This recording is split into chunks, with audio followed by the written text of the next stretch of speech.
La producción de Otra Mañana se comunica con el nuevo Motorola Moto G86 5G. Hello, Moto. Es una de las caras en los medios más reconocidas en Uruguay. Arrancó con Crónica Policial en televisión, pero luego también ha desarrollado un perfil como conductor hoy por hoy. Pero a la propia Crónica Policial, que no fue su primera actividad en los medios desde ya, también le puso una nueva forma de contar las noticias y contar las historias, que es probablemente la palabra que mejor lo define. Y ha definido en este año 2025 cerrar esa etapa en la televisión y sobre el final de este año justamente dejar de ser un integrante del elenco estable de Subrayado. Vamos a poner el viernes en el aire hoy con Nano Fole.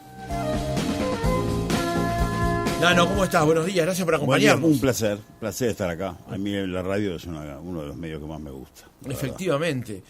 Vos trabajaste en televisión, trabajaste en prensa escrita, trabajaste en radio, pero decís que radio es tu amor. La radio es el medio, te diría, más honesto, porque no te roba nada. La televisión te roba la cara. Acá es simplemente, juega mucho la imaginación, cuenta la voz, cuenta la pausa, cuenta la manera de decir, la manera de contar. Es una cosa mucho más interesante. La televisión tiene toda esa magia que tiene la imagen, ¿no? Pero te roba la cara la televisión. O sea, es la cara la que tenés que tener ahí, como veo ahora en la cámara, ¿no? Hay que tener un romance con la cámara, si no, no funcionás en televisión. Me dijeron los primeros días, tenés que saber seducir la cámara. Bueno, ¿cómo es eso? ¿Cómo se seduce un aparato negro con un agujero, con un cristal? ¿Cómo se hace? ¿No? Y bueno, ahí manejate. Y ahí apareció el hombre de la tele. Pero yo transité los tres medios. Yo empecé en prensa escrita, que la verdad que me encanta también, porque a mí la página en blanco es algo que me atrae tremendamente, es como un abismo, ¿no? La página en blanco. Y después apareció la radio. Yo empecé en Centenario, la primera radio que pisé fue Centenario en el año 79. En el plebiscito del 80 hice un programa de radio ahí. Inolvidable. Un chiquilín, todos hoy senadores, y iban porque eran la juventud de los partidos, y podían decir cualquier disparate. Eso, nadie les decía nada, ¿no? Era muy divertido. Y después apareció la tele, ya con 40 años. Yo llegué a la tele veterano, por suerte. Claro, que te dio todo un bagaje y unas herramientas, bueno, ¿no? Con un montón de materias dadas, porque si vos, el peligro, que lo que le pasa a la gente joven en la tele es que llegan y creen que, claro, la imagen en tu cara, en la caja esta, te devuelve algo que no es real. Te devuelve una especie de situación de pretil, donde vos podés, empezás a hacer una especie de espécimen de consulta para algunas personas. Hay gente que cree que sos famoso, porque salís en la tele. Y no tiene nada que ver con la realidad eso. El periodismo es una profesión de servicio. Entonces, hay gente que llega a la tele pensando en que van a conseguir ropa o que va a tener acceso a la noche, ¿no?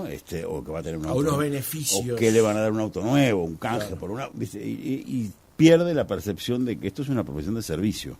Esto que estás haciendo vos es lo que hace un bombero, lo que hace un policía o un médico, ¿no? Se levanta y atiende su turno. Y en su turno suceden las cosas que suceden. Y bueno, y esa es un poco la perspectiva que se pierde. A mí, como me toca llegar a hablar con estudiantes, les digo siempre lo mismo. Esto es una profesión de servicio. Ojo con lo que elegís. Y tenés que pasar unos añitos, realmente te recibís de periodista, el día que un medio te contrata para que hagas lo que vos haces bien y no para que hagas lo que el medio quiere que hagas. Ese día te recibís. Hasta cierto punto, cuando trabajamos en radio, hasta hace unos años, éramos anónimos lo que trabajamos en radio, porque ponemos la voz, esto que vos decís, ¿no? Las inflexiones, las emociones, pero siempre es con la voz. O lo que trabajamos en prensa escrita es escribiendo, bajando algunas ideas o contando algunas historias o juntando algunas informaciones y volcándolos en una crónica, digamos. Diferentes en televisión. Ahí pones la cara. Y a partir de que pones la cara, la gente te empieza a identificar. Cuando vos te pasó eso a los 40 años, ¿perdiste algo? No, porque uno pierde lo que realmente quiere perder en la vida. Solamente pierde lo que uno quiere perder. Lo que no querés perder no lo perdés. Esa cosa del anonimato, Bueno. de ir tranqui a la feria, de que no te Bueno, no te pero eso es reconozcan. parte del laburo, eso no es una pérdida. Eso hay que aceptarlo como parte del trabajo. Te reconocen. A mí me reconocen por la voz a veces, no solo por la...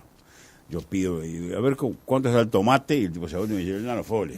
No es que la cara solamente, ¿no? Y bueno, pero eso es parte del laburo. Y a veces incomoda, y sí, cuando vas charlando con un hijo de un tema serio, entras a un supermercado y él dice, ¿me puedo sacar una foto? Estoy hablando con mi hijo, ¿viste? En un tema, en un momento crítico, sacar una foto, y bueno, sí, dale, vamos con la foto, ¿viste? Pero después hay que explicarle al hijo que ese es mi laburo, o a la hija, ¿no? Es mi laburo, perdóname, saco la foto y seguimos charlando. Eso es lo único que perdés, un poco de privacidad, pero es lo que viene implícito con el laburo, ¿no? Por Claro. eso te digo que la tele te roba un poco la cara, te roba eso. Por eso la radio es un poco más honesta. Pero ahora hay mucha cosa con las redes, ¿no? Vos estás acá, pero te resulta que tenés un perfil o salís en vivo por no sé qué, ya se acabó el anonimato en la radio. Yo hice radio descalzo y en calzoncillos, los días de calor, porque no había aire acondicionado. Eran otras épocas de la radio, era maravilloso, paradito era muy divertida la radio. Hace poco contaste también de que estar en los medios de hace tantos años te ha ido permitiendo ver los cambios que han atravesado, los cambios tecnológicos y demás.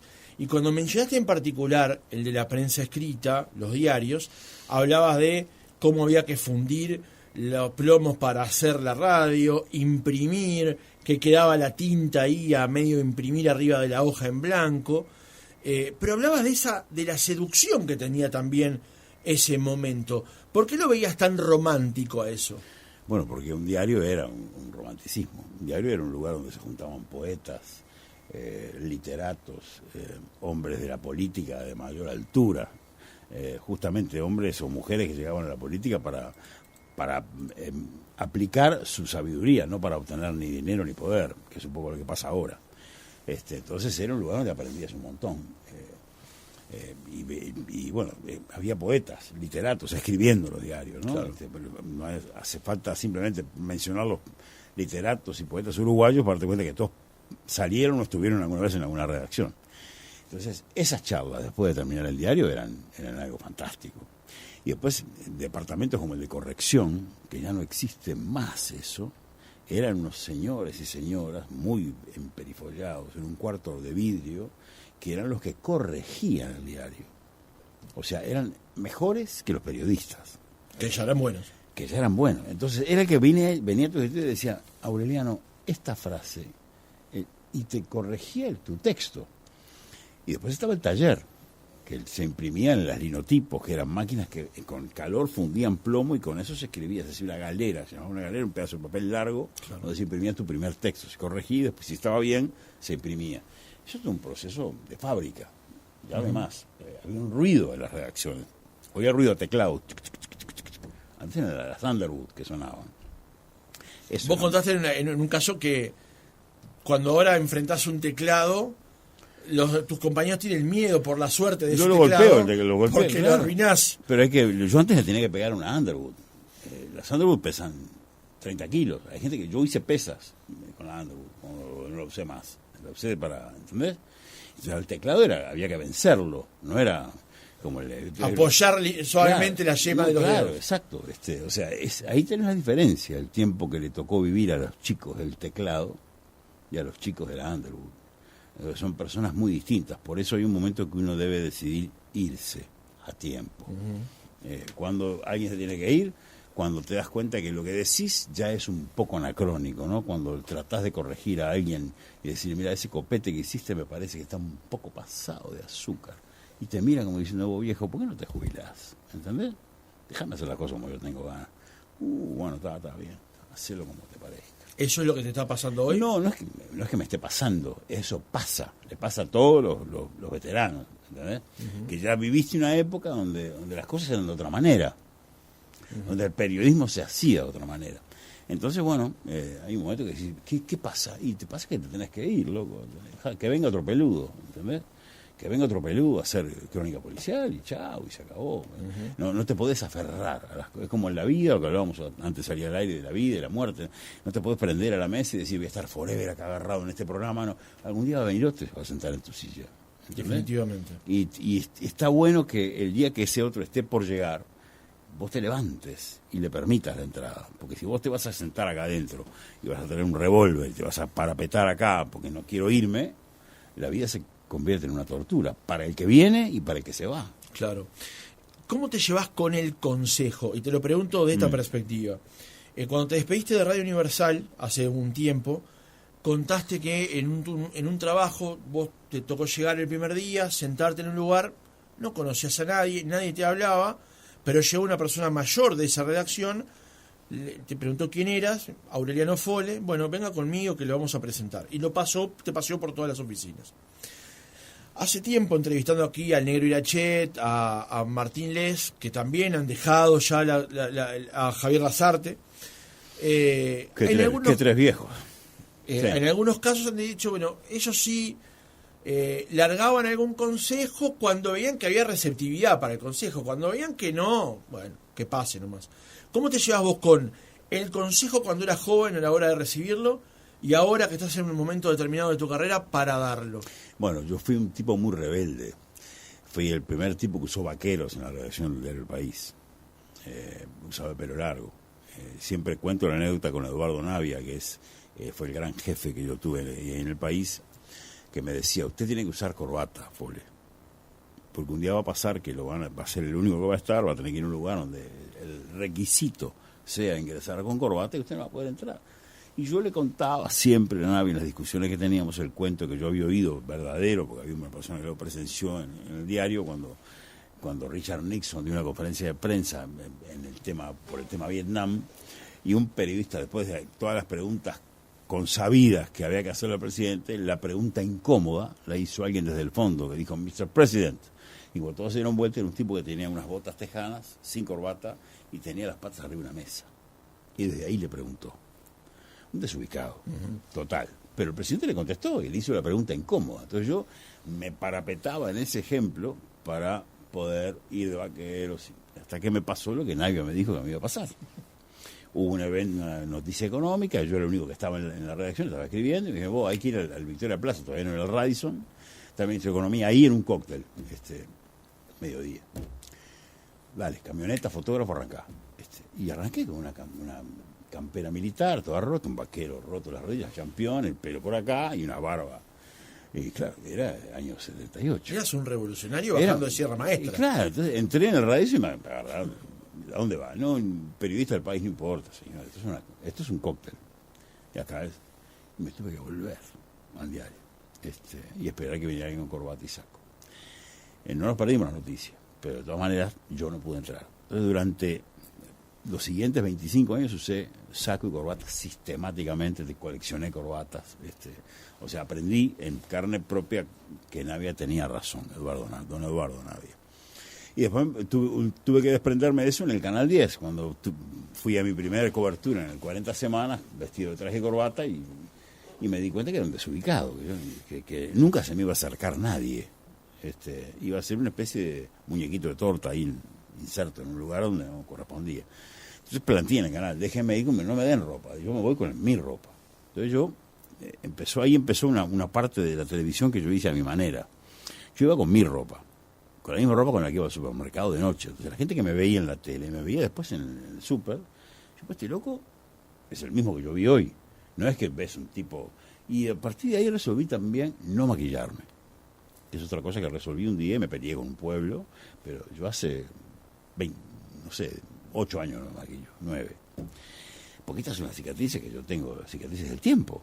Si yo me maquillo, parezco un muchachito de 50 años y tengo 69. ¿Entendés? Entonces, que a mí me gusta que cuando la gente ve en la cámara, ve la cara que tengo. Esta es la cara que tengo. Y la misma cara que voy a tener cuando vaya dentro de un rato a comprar tomates a donde tenga que comprar. Porque la tele tiene algo un poquitito mentiroso, que es la ropita, el maquillaje, el idioma televisivo, ¿no? Por eso se habla de la magia de la televisión.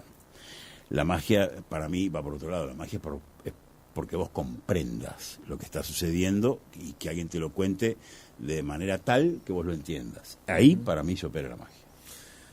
Hay una cosa que también a ese lenguaje de la vestimenta y del estilo también le fuiste incorporando, que era encontrar el punto para encontrar la noticia o para contar la historia. Te centras mucho en eso, en encontrar el punto para contar la historia.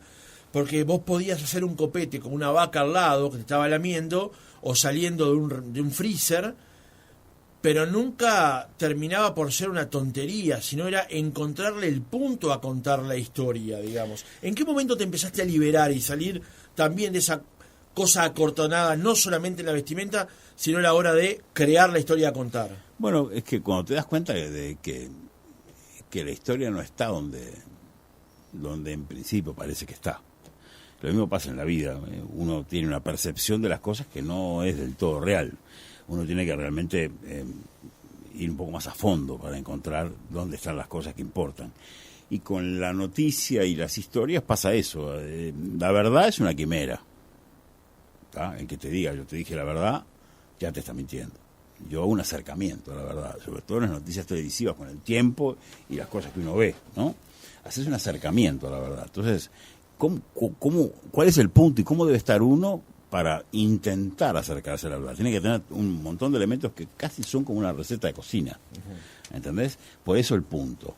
Porque vos haces dulce de leche y empezás a revolver, y hay un momento donde el que sabe hacer dulce de leche, o la que sabe, te dice, hasta acá, no revuelvas más. Y ese es el punto. Yo lo empecé a sentir, lo conté hace poco en una entrevista, la primera vez que fui a la cárcel, por ejemplo, ¿no? Que es un lugar donde hay magia, porque realmente uno entra en un portal, ahí habita el mal, literalmente habita el mal, se defiende, se parapeta y habita el mal. Entonces, ¿cómo entra y desde qué lado entra uno ahí? Si entras sin darte cuenta, es como todo en la vida, puedes pasar por la vida sin darte cuenta, pero si pretendés darte cuenta, lo percibís. Y bueno, y en la primera nota que fui al penal de Libertad, me acuerdo, me llevaron, las autoridades me llevaron como a todo periodista nuevo, a todo periodista que llega, a la huerta, donde parece que todo es lindo, donde están los negros laburando, los milicos charlan, ¿no? Y parece ser un mundo, parece que estás en el campo, no en una cárcel. Era un día de agosto, es un frío demoledor, yo me acuerdo que tenía camisa, corbata, suéter, saco y sobre todo, y una bufanda, y estaba cagado de frío, porque hace frío en el campo. Y bueno, me digo, ¿podría entrevistar a alguno de los privados de libertad? O ya no se le decían privados de libertad, eran presos. Sí, claro, me dijo el policía, pregunte ahí, le pregunté a ellos.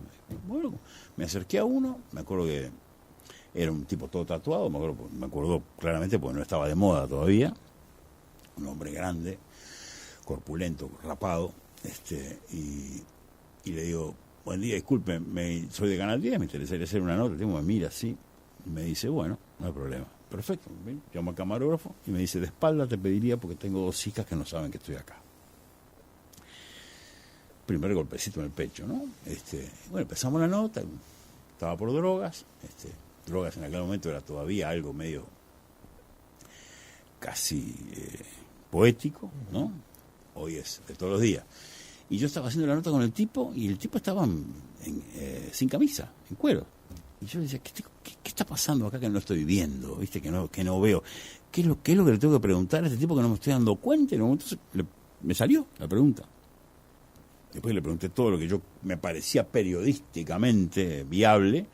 Le pregunté la pregunta tonta. ¿No tenés frío? Y el tipo me miró así y me dijo, acá no hace frío. Y esa fue la nota. Ese fue el punto. Poder mostrarle al televidente que en esos lugares no hay frío, hay otra cosa. O sea, yo estaba helado, con sobre todo saco, suéter y camisa, y el tipo estaba sin camisa y no tenía frío. Entonces lo que yo fui a mostrar, lo pude mostrar. Y ahí entendí qué es el punto. Te diría que en esa entrevista, o en esa circunstancia que me tocó vivir, claro, entendí que el punto no está en todo lo que parece que es, sino un milímetro más atrás, un poco más cerca de la verdad. Ahí me acerqué yo con ese hombre a la verdad. No importaba por qué estaba, ni cuántos años tenía, ni cuánto le quedaba. Importaba que en ese lugar no hace frío. ¿Y qué implicó para vos cuando hiciste La Otra Mirada presentarlo en la cárcel? Bueno, me pareció que era justo. Y le pedí al ex ministro Bonomi, se pegó un susto Bonomi cuando le pedí, y se ve que alguien le dijo, por supuesto. Y fuimos, como novia a la casa y lo presentamos ahí. Me pareció que era justo porque lo que yo puse en ese libro fue todo lo que me quedó adentro, las adherencias que me quedaron espirituales de un programa que se llamó Historias de Cárcel, donde recorrí todas las cárceles de Uruguay, algunas de Argentina, y se cortó cuando íbamos a seguir por otras cárceles de América. Y me quedé con un montón de cosas adentro que dije, yo esto lo tengo que contar en algún lado. Le agregué algunas cosas personales. Es un libro que tiene una mirada periodística, una mirada antropomórfica de la existencia humana del hombre, y una mirada poética también, porque hay algunas cosas que son tratando de volar un poco, ¿no? De levantarnos de acá del piso. Cuando hacías esos programas, porque ahora estás en el rol más de conductor, diría, ¿lográs cortar con esa cosa en vez de llevártela? Mi rol ahora es de presentador, no soy conductor. ¿Y cuál es la diferencia? Y presento noticias, yo no conduzco nada. Yo presento una noticia, digo, fulano pasó tal cosa, vamos al contacto con no sé quién, o presento un piso y conductor, una persona que conduce es otra cosa. O sea, Carolina es la conductora, tú sos presentador. No, Carolina también es presentadora, somos presentadores del noticiero. Okay. El que conduce está en el control, es el que decide qué va y qué no va. Ok. Que en la noche es Pepe, digamos, pero... Y Razúbal, sí. Pepe Grilla, después te voy a contar por qué yo le digo Pepe Grilla. A ver, bueno, ahora contámelo ahora, porque saber? Resulta que es al lado de él trabaja un amigo mío. Bueno, Pepe Grilla le puse yo un Seba Terra, al que le mando un gran saludo. Sí, bueno, yo lo conozco también, conozco al hermano y gran familia. Sí, los Terra, operadores, todos. Sí. Sí. Pero bueno, un día estábamos en una inundación, en grande, una inundación país. Estábamos en Durazno ahí y me llaman por teléfono y me dicen que estaba colapsando Salto Grande. Había venido una marejada del norte y arrancamos ahí. Fuimos a 170 por eso que no hay que hacer y llegamos 12 menos 3 minutos a la entrada del Salto Grande. Me peleé con un guardabosques que había ahí, lo subí en el auto, llegamos, derrapamos una imagen imponente y llamo al canal y digo, estoy acá, estoy en no sé qué, y Pepe Irazábal me dice, no, pero no estás en la grilla. ¿Pero qué grilla? Idiota, digo, estoy acá dando vueltas al Salto Grande, ¿qué grilla me habla? No estás en la grilla, no. Te vas a la... Bueno, y está, me quedé con una luna brutal, no lo atendí varias veces, hasta el final salí por la mitad del noticiero. Desde ya le digo Pepe Grilla. Bien. Ahora no puedo evitar preguntarte por otras anécdotas muy graciosas que también tenés en tu haber. Es que el periodismo y la crónica policial tienen muchísimo. Genera de todo, digamos. Por ejemplo, y ya que lo mencionamos recién, está el tema del libro. Vos el libro, que llamó La Otra Mirada, con una foto tuya, con una cárcel por detrás, sí, editado por Planeta, estaba pronto, listo el libro, para entregárselo a la editorial, para que ya empezara a imprimirse y circular, y desapareció. Sí, lo borré yo, porque yo lo escribí en una computadora, porque sugerencia de mis hijos y mi ex mujer, bueno, escribí en una computadora porque podés corregir, sacar, poner, borrar. Empecé tímidamente en la computadora, al final agarré un poco la mano. En la computadora que había en mi casa la usé para eso. Y cuando tenía el libro pronto, literalmente, algo hice, porque no usé respaldo, no lo tenía respaldado, y apreté una tecla, una calavera, toqué y no lo encontré nunca más. Lo borré, el libro entero. Entonces fui llorando a mi cuarto, le dije a mi mujer, ¿qué le digo a Planeta? No puedo decir que borré el libro, pues el tipo es un idiota, ¿entendés? Y mira, esas cosas que tienen las mujeres, ¿no? Me miró así y me dijo, pero Nano, lo acabas de terminar, escribilo de nuevo. Pero estás loca, ¿qué vas a hacer si no? Me di vuelta, volví al living, me senté en la computadora y arranqué, estuve una semana entera escribiendo, el teclado así, lo escribí de nuevo. Sabía perfectamente que había escrito en cada lugar, tenía todo en la memoria. Incluso le hiciste ajustes. Incluso le hiciste ajustes. Había cosas que estaban, ¿cómo te podría decir? Un poco largas y otras un poco cortas. Me di cuenta cuando lo recreé, dije, esto lo voy a dejar correr. Le voy a dejar que el agua corra. Y esto le voy a poner un dique, lo voy a cortar un poquito porque hasta acá llegó. Y agregué 2 o 3 cosas. Agregué una conversación con un hijo, que me pareció muy ilustrativa. Un día estábamos en casa mirando la tele y apareció una película en la tele que era Robert Redford en una fuga en la cárcel. Y él me dijo, che viejo, debe ser duro, ¿no? Vivir en la cárcel. y no le pude contestar. Porque porque yo no estuve en la cárcel. Te puedo hacer todo el verso, claro, pero contestar. Entonces, sobre ese juego de contestar o no contestar a un hijo que te pregunte y qué contesto y qué digo y qué no digo, hice toda una cosa ahí que se agregó. Ya que estamos en las anécdotas, hay una que, repasando ayer para preparar el reportaje, casi me voy para atrás en la silla, que es cuando en Radio Sarandí Never y Jorge Traverso dan el grito de Ipiranga, como dice Connie Hughes, y se van para Nuevo Tiempo, y al frente de ese momento queda Jorge Burel. Y vos, trabajando en prensa, tenías intervenciones con Burel en el programa de la mañana. Pero hubo algunos intercambios que a vos no te dejaban contento en cómo transcurrían esos intercambios, hasta que tuviste una reacción. Todos reaccionamos, ¿viste? Burel recién arrancaba, era difícil sentarse en la silla de Araujo, muy difícil, y estaba como un poco tenso Jorge, y claro, te cortaba. Vos salías a ver, me pidieron, che, mire, vos podés dar una mano ahí en vivo y en directo. Sí, vamos, dale. Fui a no sé dónde, y estaba hablando, las primeras apariciones por celular, cuando veían aquellos, era un éxito la salida. Y Burel te cortaba. Gracias, Pole. Yo seguía hablando de otra cosa. Y vos quedabas. Esperar el punto, boludo. Por lo menos esperar el punto. Te dejaba con la boca abierta. Yo lo hice un día y fui y le dije a Villegas, otro gran jefe que tuve, Julio Villegas. Aprendí muchísimo con él, aprendí la pausa. Esto. No aprendí de él. Le dije, me maltrató a hablar, ¿y qué hago? ¿Hablo con él? No, déjalo. No, papá. No le dejo bola. Bueno, está, me convenció. A los 3 días me llamaron de nuevo. ¿Podés ir a...? Sí, ministro de Economía, me acuerdo que estaba contándolo. Y gracias, Pole. Para más, cortó para decir una boludez, porque si vos cortás porque está... Y entonces me acuerdo, vi rojo y volví a la radio, iba a hablar con él. Y cuando entro, tiene un pasillo largo, lo veo salir del estudio y lo veo que entra en el baño. Y ahí se me ocurrió la maldad. Calculé todo el tiempo que él hacía el ejercicio de prepararse para orinar, y cuando calculé que estaba pronto, entré y dije, ¡gracias, Burel! Y el tipo hizo así y se meó todo el pantalón, ¿no? Entonces, además, un pantaloncito de verano muy coqueto y unos zapatos de charol, todo meado. Salió a agarrarme a trompada, nunca más me cortó al aire, nunca más. Y la anécdota trascendió y la gente se cuida de cortar gente al aire. Claro. Otra cosa muy interesante en tu carrera, Nano, tiene que ver con el hecho de que siempre también fuiste... te voy a contar otra. A ver, dale. Esta no trascendió mucho.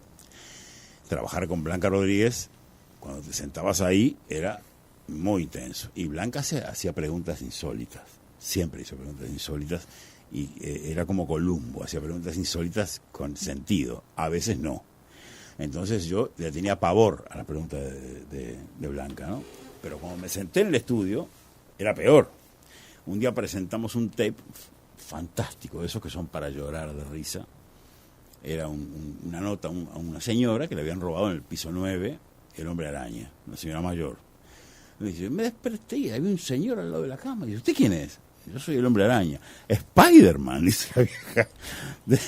Sí, era Spider-Man. Empieza a contar y dice, Miki, yo no tengo plata. ¿No? Y me dice, fue a la heladera. Y dice, yo tengo diabetes. Y se me comió la gelatina y el flan que yo como, se comió la gelatina y el flan y se fue. Y entonces termina el tape, que era desopilante, con poco humor del periodista que lo había hecho, y Blanca, silencio, me mira, me dice, pero Nano, yo pensé que el hombre araña era bueno.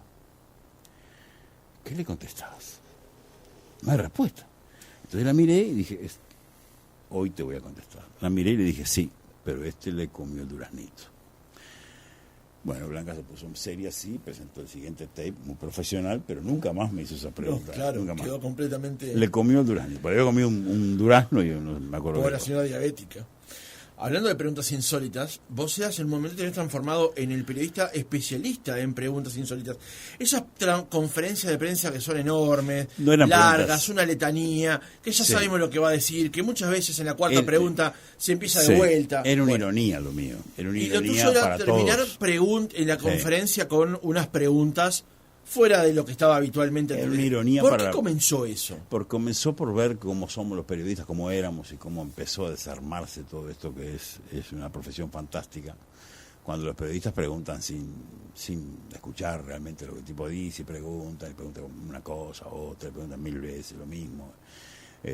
Y bueno, era un poco triste ver, entonces yo hacía una pregunta insólita al final, como para que tanto el interlocutor que se aprovechaba de esa, que a los periodistas no les importaba nada, para decir lo que él quería decir, y nadie preguntaba, cuando empezó a pasar esto que ya pasa siempre, y bueno, me acuerdo que tenía como unos 10 o 20 cassettes de preguntas grabadas.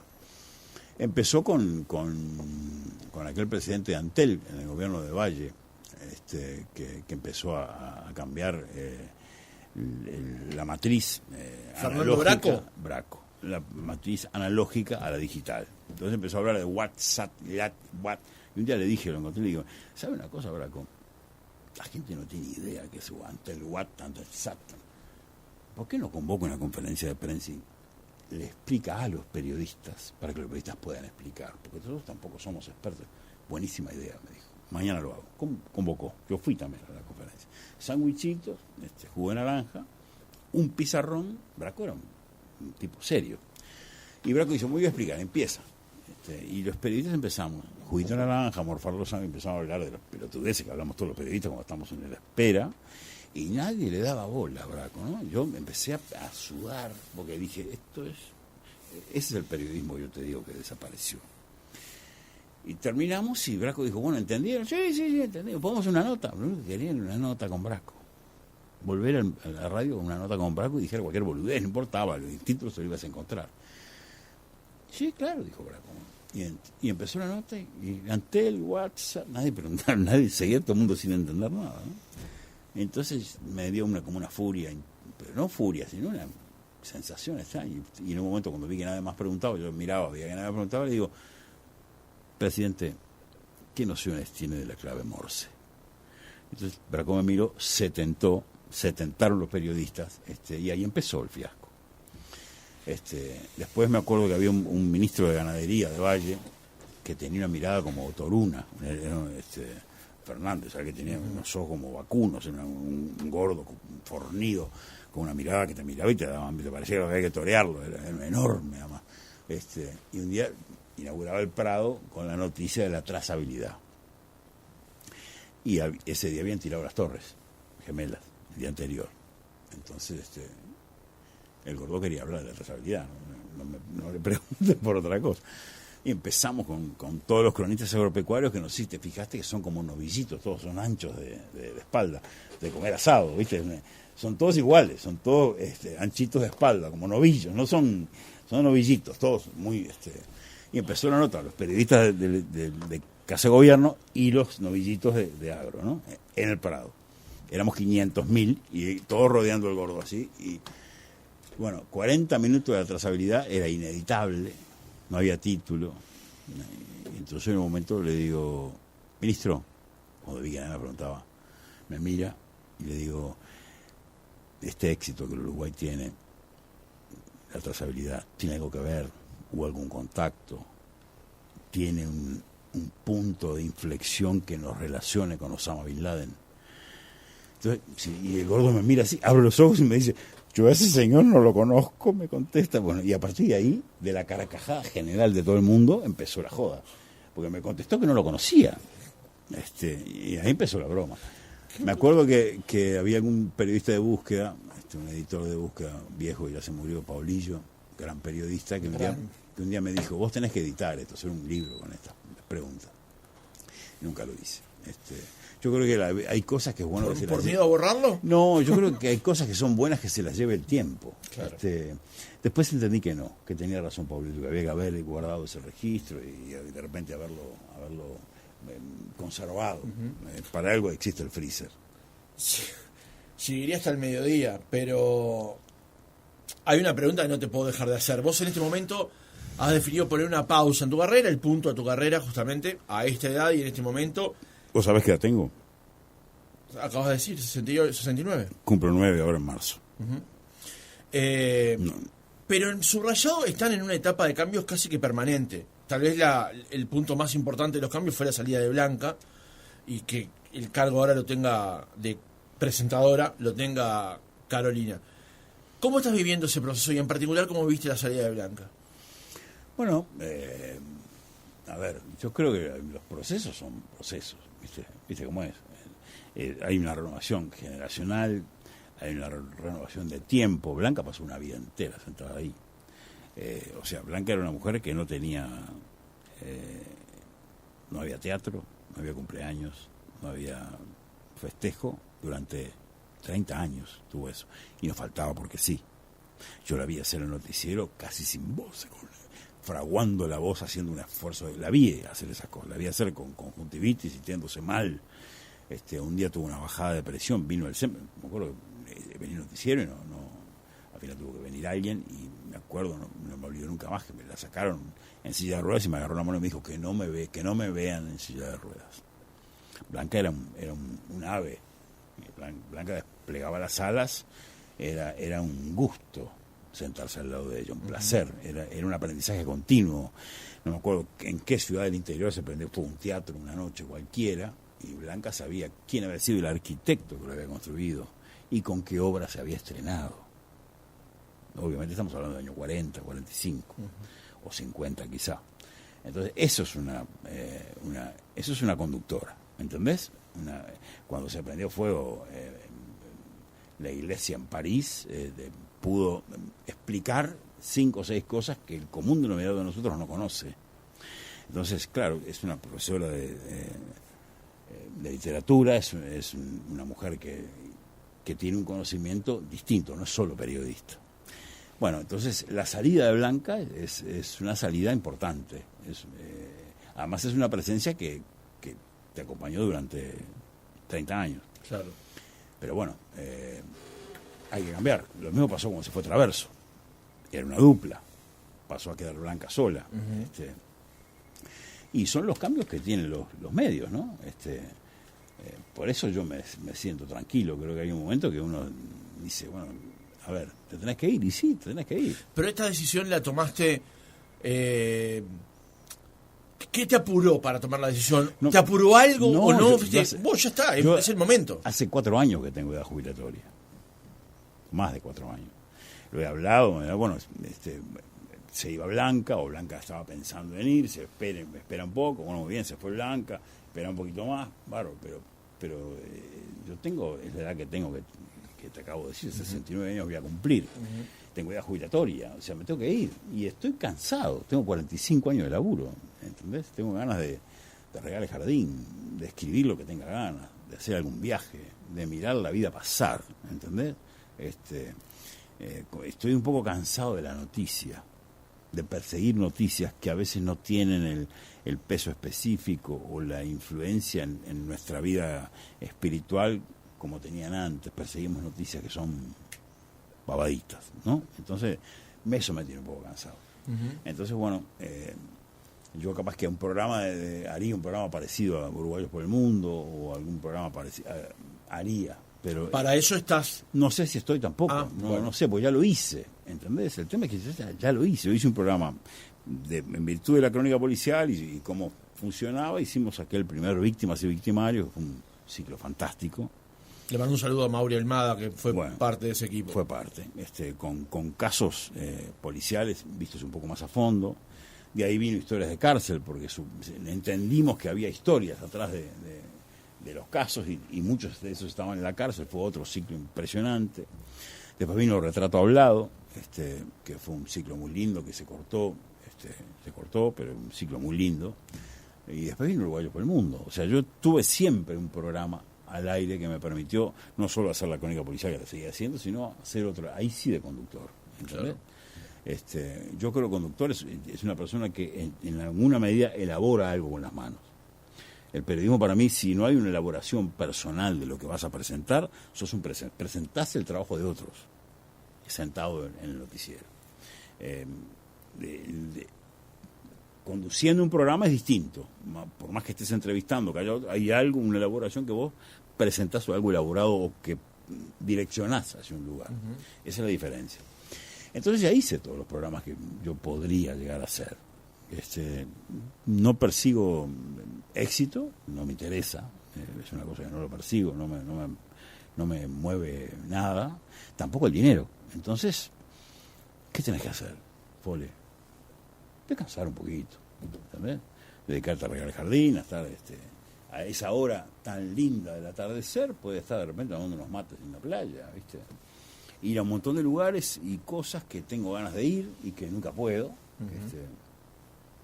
Y capaz que hacer algunas cosas que se me ocurran, más allá de la página en blanco, que también está. O sea, no voy a ser un jubilado de sillón. Pero sí, ¿sabés qué necesito hoy? ¿Cuál es mi gran recompensa? El tiempo.